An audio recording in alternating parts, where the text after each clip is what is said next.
We're just finishing up a trip in the Great Smoky Mountains. Had a wonderful time, but we found out during this trip that there were several things that other channels did not tell us about the Smoky Mountains. No. And today, we're gonna give you the truth about visiting Pigeon Forge, Gatlinburg, and the Smoky Mountains. Yes, we will. But first, it's freezing outside, so we're gonna head inside and we'll talk to you there. Yeah. The Great Smoky Mountains is the most visited national park in the entire United States. And there's a very good reason for that. It's well renowned for its diversity of plant and animal life. And we were fortunate enough to visit the Smoky Mountains at the peak of fall colors. And it was beautiful. And while we wouldn't trade the experience for anything in the world, There were a few things that we simply weren't ready for. So in this video, we're sharing what we learned so you will know exactly what to expect when you visit. Now, we stayed in Pigeon Forge because we thought that was the place to stay. But we were totally surprised by how touristy that whole area was. the thing is, if you have kids, I think it's wonderful because there are just so many different ways to entertain your children, from the roller coasters to the shows to the mini golf everywhere. Oh, yes. The Titanic Museum, the Ripley's, believe it or not, the Illusions Museum. I mean, there was just so much to do, but we were not anticipating that. We were anticipating more of the kind of atmosphere you would see outside of Yellowstone. Right. But we'd never been. This was our first trip. Right. So this is the reason why we wanted to share this information with you. And the other thing that really surprised us about the things that you see in Pigeon Forge along that strip that leads to the Smoky Mountain is the number of places that you can buy cannabis. Oh my gosh, yes. I started counting those. Every dispensary we went by. There were so many dispensaries. It was like every block had a dispensary. Now, if that's your thing, hey, go for it. It must be That's true, legal yeah. there. It must be very, very legal. It's your thing, you know, not for us, but, you Yeah. know, for some people. And the other thing that amazed me is that not only did they have dispensaries, but a lot of the dispensaries said, had signs that said, you can't wait to get home, or too much traffic on the way back. Just come on in and you can indulge here in our facility. Yeah, because one we actually saw had tables and chairs outside, like a little cafe. The third thing that we were not ready for is the fact that there is so much traffic in Pigeon Forge. Gosh, yes. Now, this was our first trip, so we decided this time that, you know, based on the price of staying in different places, and because we planned this trip last minute like we always tend to do, that we would stay at Sun Outdoor Resorts, which is in Pigeon Forge, and just drive to the Smoky Mountains.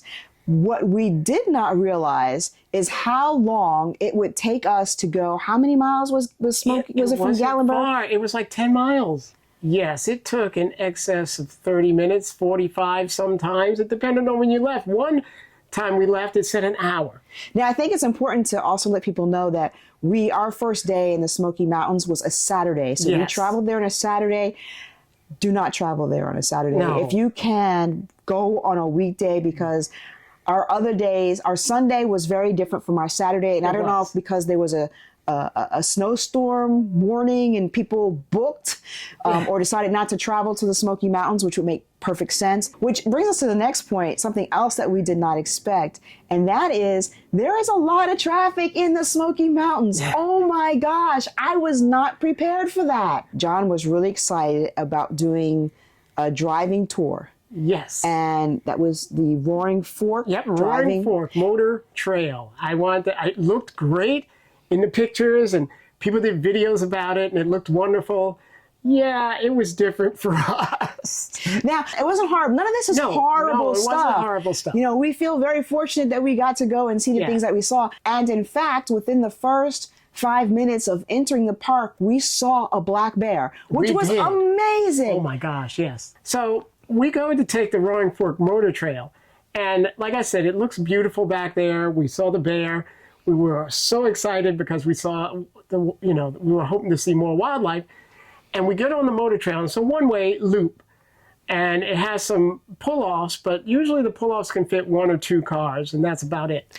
So if you've been to like Yellowstone or some of the other national parks like Arches and Grand Teton, Right. There are lots of places to sort of pull over if you see wildlife, or just to pull over and to look at the natural, beautiful landscapes. In the Smoky Mountains, those areas are limited. They are. The pull-offs may at some points only be able to contain 2 to 3 cars. Right. And often on that Saturday that we went, the first Saturday, they were full. Yes, many of them were. And so we had to bypass a lot of the overlooks Yes. and the pull-offs just because there was no place to park our car without stopping the whole line of traffic behind us. Now, some people did, and so that's why there was a lot of stop and go traffic, and it Right. was really slow, but we just kind of felt, well, we could always come back Right. around maybe when it, wasn't as busy. Which brings me to the next point, John, and this really, really surprised me because when we went to Yellowstone, everybody there was wonderful. I mean, they were people so pulled over to see the animals and nobody was really upset. No. When we went in, the first 5 minutes when we saw that bear, tell them what happened, John. Well, the people had slowed down to see the bear, and some people wanted to take pictures, and they were just slowing down on the road and maybe stop for a second. Totally expected. Right. And a car, like 3 cars back, started blowing his horn, wanting them to move. So I'm thinking, why? I mean, here you are in the middle of nature. You're seeing a black bear right there. And I guess they just weren't impressed. And it's not like they came to a complete stop. I mean, everybody who was in that line of traffic, they were just moving along a little bit more slowly than normal. Yeah, they were just crawling. and it says, the signs all say, don't stop, drive slowly, go Right. through. And that's what they were doing. So I don't know. It was just and that wasn't the only encounter No, we that had was with just the people first. honking and people getting upset and people Oh, and I don't know if it's because the parking was limited or what it was, I but don't it was know. just seemed like a very different Yeah. group of people that visited that park. And John seems to think it's because It's surrounded by several different states, and it's easy to access. It's not like going to Yellowstone, where you have to purposely drive through the middle of nowhere for like a whole day just to get to Yellowstone from any direction. Here, you could get here from Kentucky, Georgia, the Carolinas. We came from Maryland, Virginia is right on the border, Tennessee, Alabama. maybe we just root her on the East Coast. Yeah, I think we are. I think it's got to be that. There's just several states around it, and then 2 states away is not a big deal because we came from 2 states away. And it was just so many people that were just not very nice or not watching. They were just so unhappy in such a beautiful place. I just don't understand it. Folks, if you know why people in such a wonderful place would be so unhappy, put it in the comments below because I just don't get it. I know, it was crazy. The people out there, it's just, I've never seen that much, so many inconsiderate people. Like we went to that one parking area, had the RV spots, and cars filled them up. I said they were just, I think they were just frustrated because Yeah, they there's couldn't no find parking. parking, There's right? no It was a very parking. popular part in, what was it, Cades Cove? Yeah, I think that was Kate's Cove. Yeah. And there just wasn't enough parking. And so people just kind of put their cars wherever they felt like. There wasn't enough parking their anywhere, really. cars. People were squeezing in. That's why some of the trucks were in those little 3-space pull-offs, and their back ends were sticking out into the road. And that's the other thing, like nobody seems to follow the rules. And once again, I think it's because there just isn't as much parking as there is in other national parks. But barely, like you'd see a sign that says no parking from here to the next sign. And there's a car parked right a mile underneath. down. And right I know underneath the that- sign, there's like a whole row of cars that are just parked there. parked all along the road anyway. Yeah, and the signs are there because it impedes traffic a little bit. It does, and because it's not safe either, right? So they ask you not to do that. And plus, it messes up the grass and everything Right. else. They'd rather have you park on the paved areas. Yeah, or because the there's stone barely any areas. shoulder. I mean, they could barely get off the road in those spots. So let's cover a fun topic. Huh? Pigeon Forge, Gatlinburg, they love their pancakes. If you love pancakes or you love breakfast, Breakfast in general. it is the place to be because there are so many good places to get breakfast and you see pancake houses all over the place. And I mean, their breakfasts are so top rated. I mean, every place, there's so many places, or not every place, but there's so many top-rated breakfast places there. I was shocked. Yeah, so if you were planning to make breakfast every day, I would say, skip a couple of days and try some of the restaurants and have breakfast. Go to the Sunliner Diner. Yes, please. That was an amazing throwback. And the great. food was delicious. It was tons of food, and it was reasonably priced, and it was really tasty. And try to get the pink Cadillac. The seated in the pink Cadillac. That was a nice car. That's a coveted spot, though, so it might be a little bit difficult. Well, then they can get the red Ford that's up front.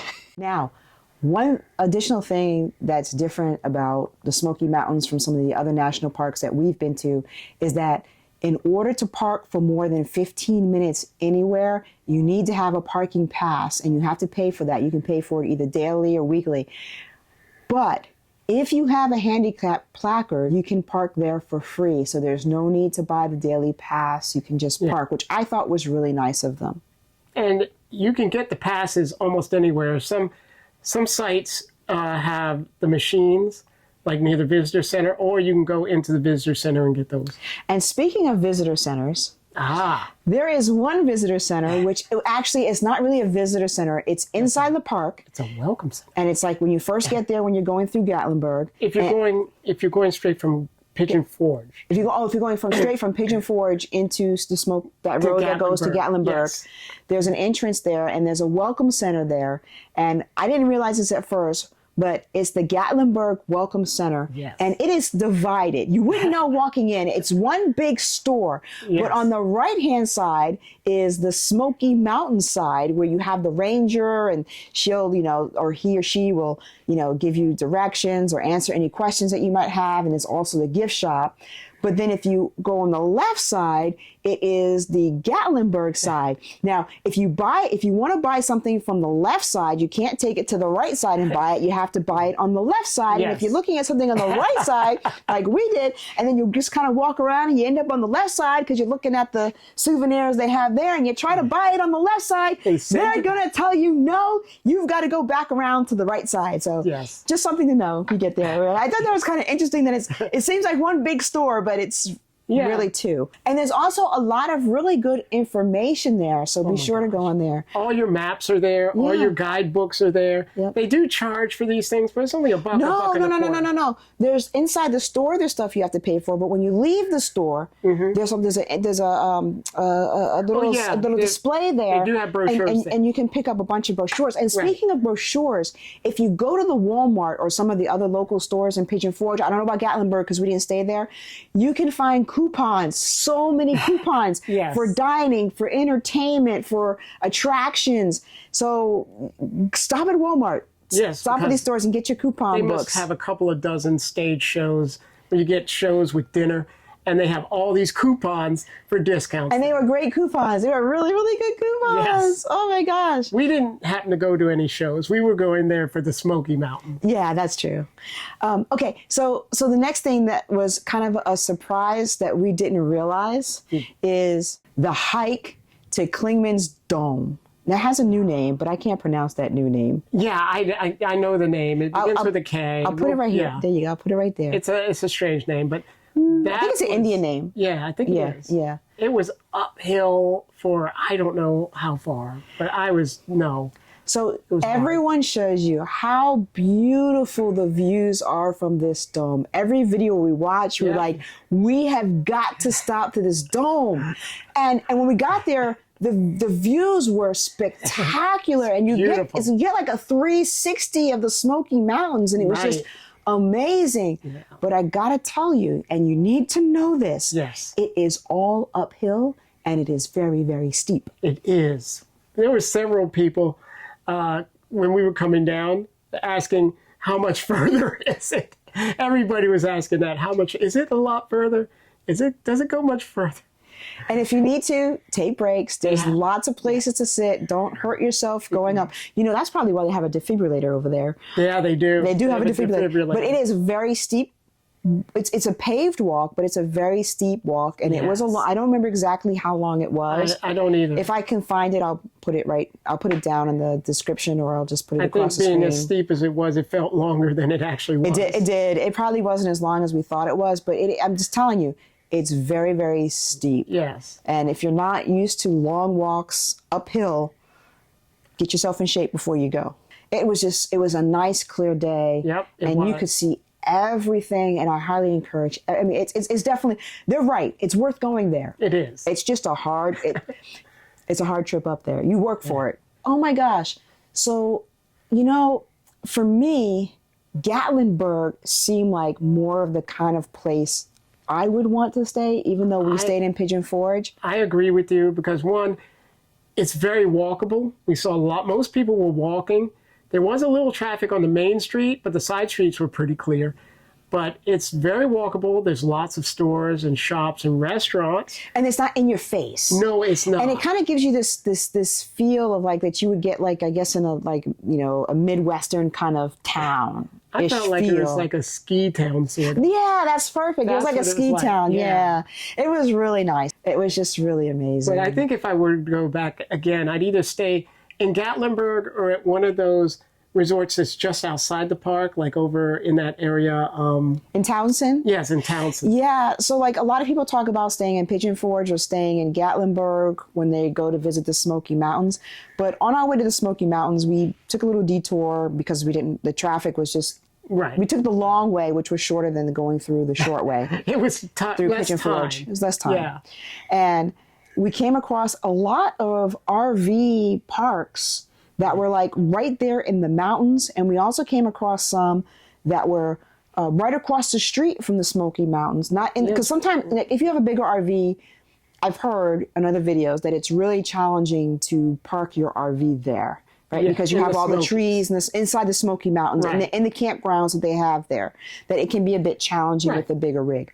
So if you have a bigger rig and you don't want to deal with those challenges, and you don't want to stay right inside the park, right outside the park in Townsend, there's a KOA, and there were some other RV parks that were just like right across the street from the Smoky Mountains. And we saw a ton of people just walking across the street from their RV park to go there. So look up Townsend, Tennessee, and there you'll have some other options there as well with some beautiful, spectacular views and rivers running through. And the river was going right past those RV parks. Yeah, and it's just you won't regret that choice. No, it's very quiet out there. It's way out away from the major towns.